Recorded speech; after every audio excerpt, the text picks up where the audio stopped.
You gave me cookie, I got you cookie, man. Gave me cookie, got you cookie. We're even. We're even, Schmidt. Welcome to MsMojo, and today we're counting down our picks for the top 10 unscripted new girl moments that were left in the show. Tell her, Nick. Tell her how it really goes down in apartment 4D. Oh, great Negro spiritual, please come down and loose these chains on this woman.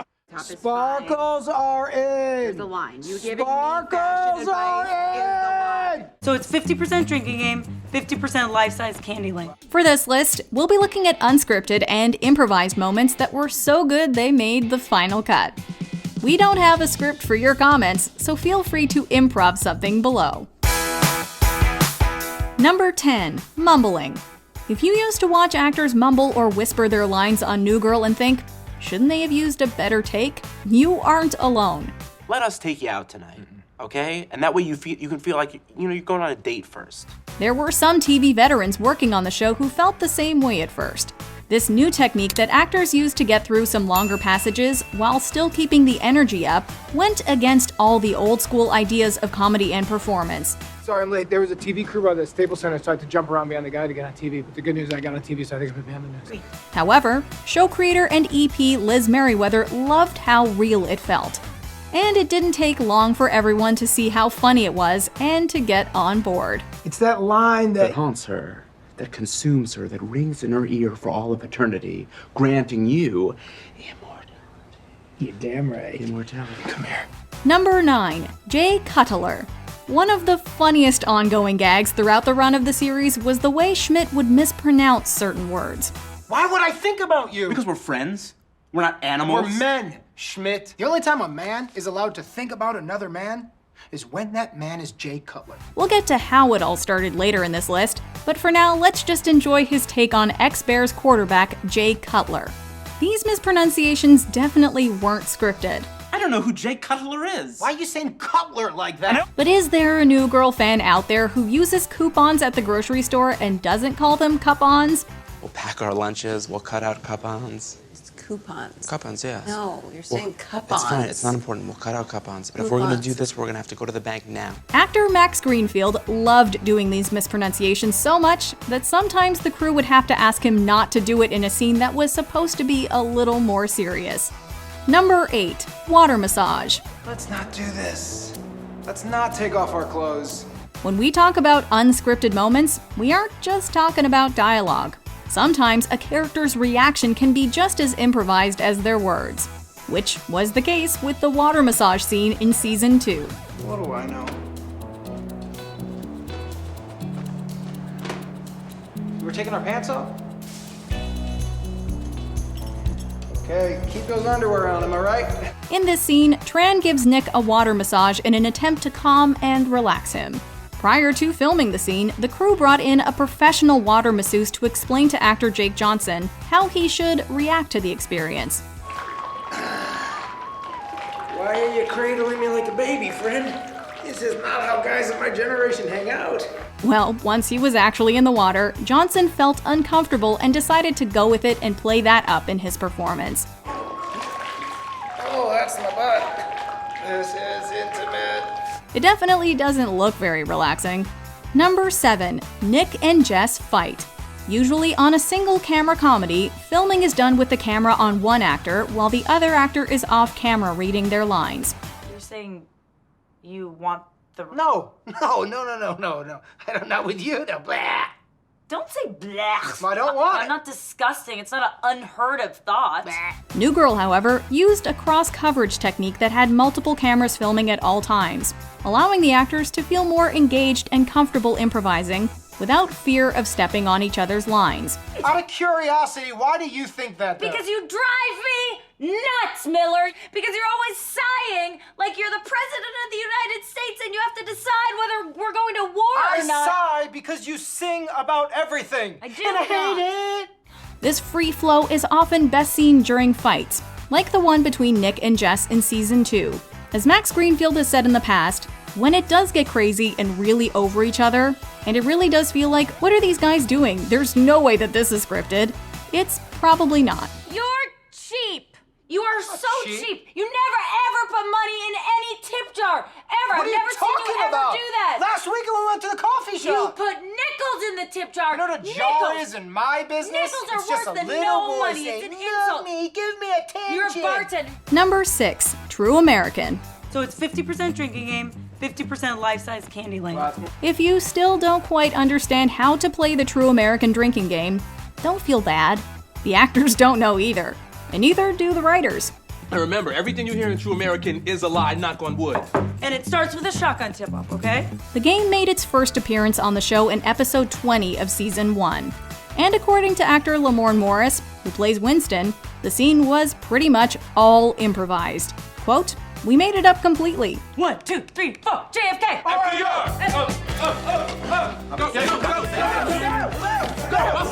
Russell, you're in the lava, man. All the script said was, they play a drinking game called True American.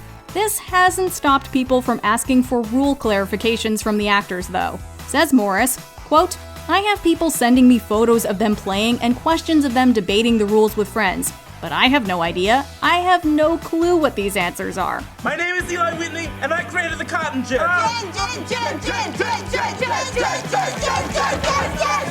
Number 5. Chutney. The first time actor Max Greenfield improvised a mispronunciation was in episode 5 of the first season, with the word chutney. Love mango chutney. Really any type of chutney. When he did it, it made show creator Liz Merriweather laugh. Quote, "And when you get Liz to laugh," said Greenfield, "it makes you feel really nice. It's a very good sign." So when she started laughing, I was like, oh, I guess I have the green light to do this whenever I want. And he didn't wait very long either, because 2 episodes later, Schmidt was arguing with Nick over a broken turtlet. A scissor. Really, Schmidt? Yeah, a scissor that you just threw in the turtlet. Number 4. Sparkles are in. The freedom the actors on the show had to improvise and talk over each other's lines, as people actually do in real life, can't be praised enough. He is too busy to plan the Boniversary, then you've got to do it. Okay, sure, I guess I could step up my game. Right? The writing on the show was great, but this free flow style, to paraphrase Emeril Lagasse, took the show up a notch. Okay, I'll try it, I'll do it. That is some good advice. Now my final bit of advice, and don't get sensitive on this. You gotta change that top. It's terrible.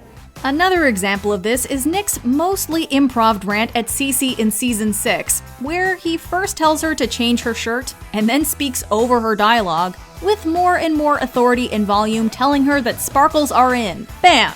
And you gotta throw sparkles on. Sparkles are in. I think my top is fine. Sparkles are in. There's the line. You giving me fashion Sparkles advice is are the in. Number 3. Theodore K Mullins. Damon Wayans Jr. was great in the pilot episode of the show, and when he had to leave the show, there were probably a few fans who resented the new guy on New Girl, Lamorne Morris. What have you done to me, Nick? I am so happy you're back. However, if you were initially lukewarm on Winston, you surely came around after this hysterically brilliant Theodore K Mullins rant in episode 19 of that first season. Tell her, Nick. Tell her how it really goes down in apartment 4D. Oh, great Negro spiritual, please come down and loose these chains on this woman. Of course, now you're wondering how much of that rant was unscripted. Well, this was the only line in the script. I'm Theodore K Mullins, and Nick is my lover on the down low. Flesh on flesh. When the lights are off, we are all the same. Not true. Dear Lord, help me, Father. Get out of my house. Get out of my house. The rest was all Morris. Number 2. The cookie. To paraphrase Sigmund Freud, sometimes a cookie is just a cookie. Got your cookie. What'd you have, like an extra? No? But sometimes it's so much more. This was the case in the 5th episode of the 2nd season, when Nick gives Schmidt a cookie as a symbolic gesture of how much he cares about him. So you just, got me a cookie? Yeah, I was thinking about you. What do you mean you were thinking about me? What do you mean? I don't know. I was thinking about you. Think about you a lot, bro. Why? Jake Johnson later posted a part of the script from the now famous cookie scene on his Instagram account. And as we see, this is another great example of the freedom the actors had. First off, the repeating of the line, "gave me cookie, got you cookie," 5 times wasn't scripted. You gave me a cookie, gave you cookie. Gave me cookie, got you cookie. You gave me cookie, I got you cookie, man. Gave you cookie, got you cookie. We're even. We're even, Schmidt. But there are smaller things too, like leaving out or adding a word here and there. Co-showrunner David Finkel has called the final result, quote, so real. Before we continue, be sure to subscribe to our channel and ring the bell to get notified about our latest videos. You have the option to be notified for occasional videos or all of them. If you're on your phone, make sure you go into your settings and switch on notifications. Number 1. Bromance Flashback. The series finale features another classic Nick and Schmidt flashback scene, and it was pretty much all improvised. Sheesh. Sitting pretty close to each other, don't you think? The scene flashes back to when the guys first moved into the loft, and are talking about what the future might hold for them. A lot of cool stuff's gonna happen in this loft, huh? You're telling me, man. What do you think's gonna happen here in the next chunk of our lives? In the script, Schmidt says, "I'm gonna hopefully meet a girl and have a kid." And Nick responds, "Maybe I'll be a writer and fall in love." According to Johnson, quote, "That was all that was in there. I think I said to him, 'What does she look like?' And he improvises exactly what I look like." It's one of those things that's so perfect to the show and the characters, you can't imagine it wasn't written that way. But it wasn't. What does she look like? Sexy.